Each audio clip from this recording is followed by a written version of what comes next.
ကဲဒီတစ်ခါမှာတော့ပဇွန်တန်ပူရာကြော်တဲ့အခါမှာပဇွန်လေးတွေမကွေးဘဲနဲ့ဖြောင်းအောင်ဘယ်လိုကြော်မလဲပြောပြမယ်နော်ကဲပဇွန်လေးဘယ်လိုမျိုးဖြောင်းအောင်ကြော်မလဲဆိုတာကိုလိုက်ပြီးတော့ကြည့်ရှုပါနော်ပဇွန်ကိုဖြောင်းကျင်လို့ရှိရင်တဘာဝကွေးနေတဲ့ပဇွန်ရဲ့ဘိုက်နေရလောက်ကို3ချက်လောက်ဓားလေးနဲ့မှွန်လိုက်ကြောကုန်းနေရလောက်ကိုလည်းအဲ့လိုပဲထိုးနည်းသူစွာ3ချက်လောက်မှွန်လိုက်ပါအဲ့ဒါဆိုပဇွန်လေးကဆန့်သွားပါလိမ့်မယ်ရှင်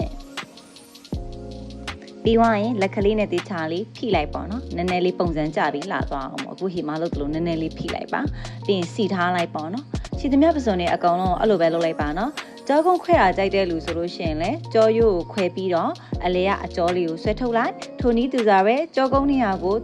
အကောင်ကြည့်ရင်တော့4ချက်လောက်လုပ်လိုက်အကောင်သိရင်တော့3ချက်လောက်လုပ်လိုက်အဆင်ပြေတယ်လို့လုပ်ပါဘိုက်နေရာမှာလည်း3ချက်ကြောနေရာမှာလည်း3ချက်အလွယ်မှတ်မယ်ဆိုရင်ပဇွန်လေးကဆန့်ထွက်သွားပါလိမ့်မယ်ရှင်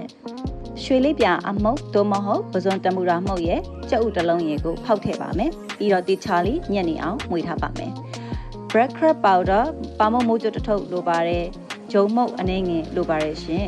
ပဇွန်အရင်ဆုံးဂျုံမုတ်ထဲမှာနှစ်မယ်ဆော့ဆော့ကကြက်ဥနဲ့မှွေထားတဲ့တမ်ပူရာအနှစ်ထဲကိုနှစ်မယ်ပြီးကြရင်ဆော့ဆော့ကပါမုတ်ကျွတ်ကိုပြန်ပြီးတော့ခတ်လိုက်ပါမယ်အဲ့လိုလေးအားလုံးစီပြီးသွားပြီဆိုတော့မှစီတဲအိုးထဲမှာမီးအလဲအလက်နဲ့ကြော်ပေးလို့ရှိရင်ပဇွန်ဆက်ဆက်တမ်ပူရာလေးဆိုင်ရအတိုင်းရရှိပါမယ်ရှင်အဆုံးထိကြည့်ပေးတာကျေးဇူးအထူးတင်ပါတယ်ရှင်